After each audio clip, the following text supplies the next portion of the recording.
Pababa na po kami. Dahil tapos na po kami sa taas, Hi nagsisorbe. guys, dito po kayo kami sa bago kong unit. So, titingnan ko muna kung okay na yung ano ko. Tara guys, tayo muna tayo dito. Ito pala yung ano ko, yung mga shop ko dyan. Tapos yung makikita nyo yan, yung mga bako. Yan, sa akin yan.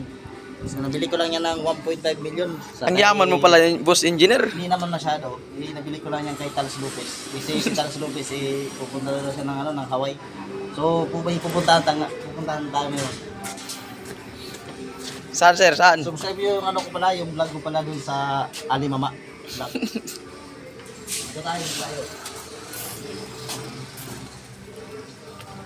Yan naman si ano. Yan naman si, Saan? Yan. Nakikita mo yan. Yan naman yung walang magawa sa buhay. Laging ano yan. Deserving niya yan yung mga nakaupo.